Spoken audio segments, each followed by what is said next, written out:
எல்லாம் வந்து உங்கள் குலதெய்வத்தை மனசார வேண்டிக்கங்க. எல்லா தேவதைகள், கிராம தேவதைகள், உங்களுக்கு இஷ்டமான தெய்வங்களை மனசார வேண்டிக்கங்க.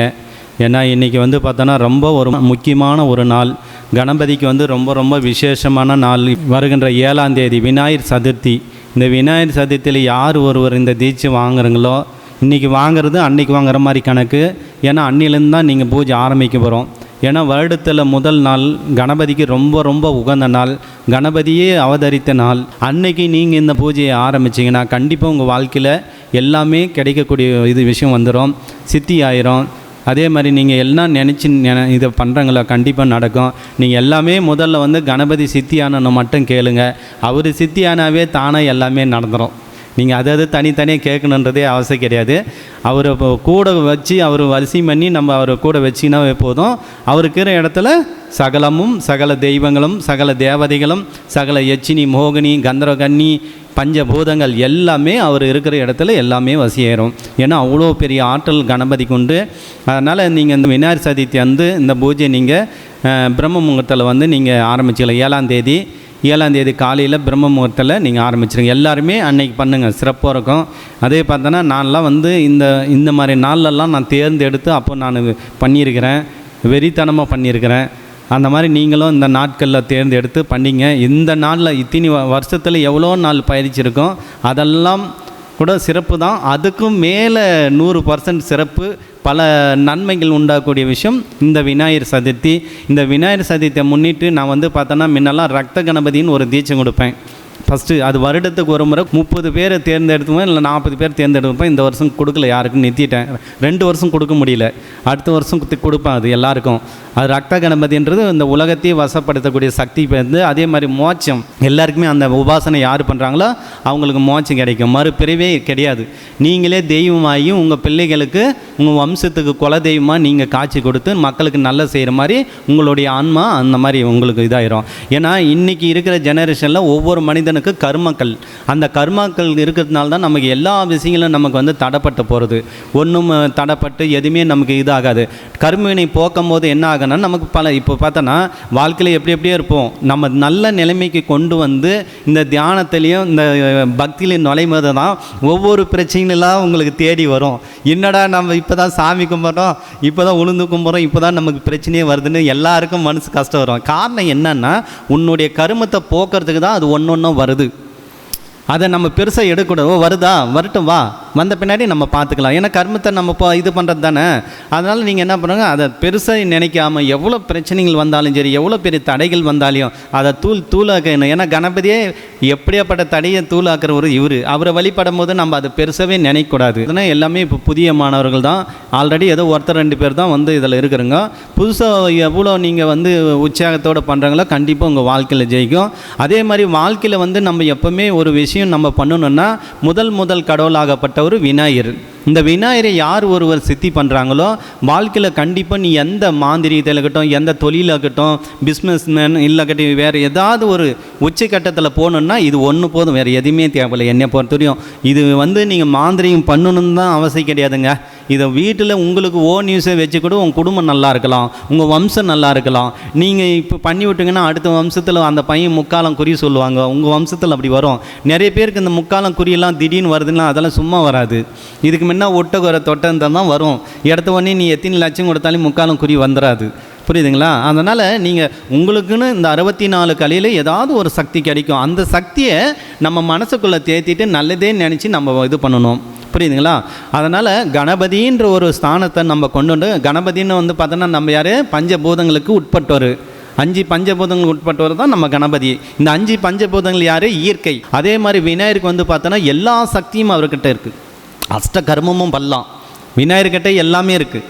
ஆனால் நம்ம வந்து வசியத்துக்கு மட்டும் பிரிச்சுக்கலாம் அவரை, மற்றதுக்கெல்லாம் வேறு தேவதை கொண்டு வந்துடலாம். இன்றைக்கி வந்து பார்த்தோன்னா நம்ம நடத்த போகிற வந்து விநாயகருடைய வச்சு நம்ம வசியம் காரியங்கள், வசியம், மோகனம், ஆகாசனம் இந்த மாதிரி விஷயங்களுக்கு நம்ம பயன்படுத்திக்கலாம். கணபதியை வச்சு, மூலிகை வச்சு, மைய வச்சு இந்த மாதிரி தனக்கு ஏதாவது தொழில் செய்கிறதுக்கு இல்லை மற்ற பிரயோகம் பண்ணுறதுக்கு இவரை வச்சு பயன்படுத்திக்கலாம். அப்போது கணபதி ஆகப்பட்ட இந்த உலகத்தில் எல்லாத்துடைய பெரிய தலைவர் இவர் தான். எல்லாருடைய சக்தியும் இவர்கிட்ட தான் இருக்குது. இவரை நீங்கள் வழிபட்டு சித்தி பண்ணிட்டீங்கன்னா காளி கூப்பிட்டாலும் காளி வரும், வராகி கூப்பிட்டாலும் கூட்டாலையும் வராகி வரும், பைரவர் கூட்டாலையும் பைரவர் வரும், முனீஸ்வரனை கூட்டா முனீஸ்வரர் வரும். எல்லா தெய்வங்களும் இவருக்கு கட்டுப்படுவாங்க. காரணம் என்னன்னா, முதல் கடவுள். இவருடைய சக்தி இருந்தால் மற்ற தெய்வங்கள் சும்மா மந்திரத்தை நீ கொஞ்சம் சொன்னால் போதும், அதிகம் கூட சொல்ல தேவையில்லை, அப்படியே வசியாயிரும், வசியாகி வந்துடும். நான்லாம் வந்து பார்த்தோன்னா முதல்ல வந்து பார்த்தோன்னா கணபதி எவ்வளோ வெறித்தனமாக பண்ணுறாங்களோ அவ்வளோ உங்களுக்கு நல்லது. ஏன்னா இவரை சித்தி பண்ணிட்டுனா அடுத்தெல்லாம் நம்ம கொஞ்சம் மந்திரம் சொன்னாவே மற்ற தெய்வங்களை கொடுக்கலாம். அதனால தான் உங்களுக்கு கணபதியுடைய மந்திரத்தை எவ்வளோ வெறித்தனமாக இந்த 48 நாள் நீங்கள் பூஜையில் தீட்சை பண்ணுறாங்களோ கண்டிப்பாக சிறப்பாக இருக்கும். அதே மாதிரி யார் ஒருவர் இந்த நாட்களில் தீட்சை வாங்கி இந்த மாதத்தில் இந்த உபாசனை இருக்கிறாங்களோ அவங்க தான் தலை சிறந்த மந்திரவாதியாகட்டும், ஜாம்பவனாகட்டும், ஜோதிடராகட்டும், இதில் தொழில் ரீதியாகட்டும் சூப்பராக வளரலாம். என்னை பொறுத்தவரையும் நான் இதெல்லாம் என்னுடைய 20 வருஷம் அனுபவத்தை நான் இதில் சொல்ல போகிறேன். ஏன்னா இதெல்லாம் நான் பார்த்து இதுக்கு முன்னெல்லாம் பார்த்தோன்னா கணபதியெல்லாம் ஓரமாக ஒரு சப்ஜெக்டு தான் மாந்திரிக பயிற்சியில் எடுப்பாங்க நிறைய பேர். ஆனால் ஒரு நாள் ஃபுல்லாக கணபதியை வச்சு இவ்வளோ விஷயம் பண்ணுறதுன்னு நம்ம தான் கொண்டு வந்தோம். இப்போ தான் எல்லோரும் கணபதி திரும்பி நம்ம சொன்னதை வச்சு தான் எல்லாம் காப்பி அடித்து கொஞ்சம் கொஞ்சமாக விநாயகருக்கு இவ்வளோ முக்கியத்துவம். இதுக்கு முன்னால் யாருமே கிடையாது, மறைக்கப்பட்டது. ஏன்னா எப்போவுமே வந்து எல்லா மந்திரவாதியும் என்ன பண்ணுவாங்கன்னா உண்மையை சொல்லி கொடுக்க மாட்டாங்க.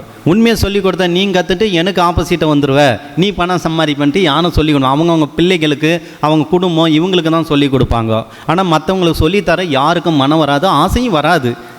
புரியுதுங்களா? ஆனால் என்னை பொறுத்தவரை அப்படிலாம் கிடையாது. என் பிள்ளைங்களுக்கு கூட நான் இது வரைக்கும் இதை சொல்லி கொடுத்ததில்ல. என்னை பொறுத்தவரையும் மற்ற மக்களுக்கு எல்லாத்தையும் சொல்லி கொடுத்து அவங்களில் நல்லா வளரணும். அவங்க கிட்ட என் பிள்ளை போய் கற்றுக்கணும். யாராவது உங்கள் இதில் யாராவது கற்றுக்கணும், அதுதான் திறமை.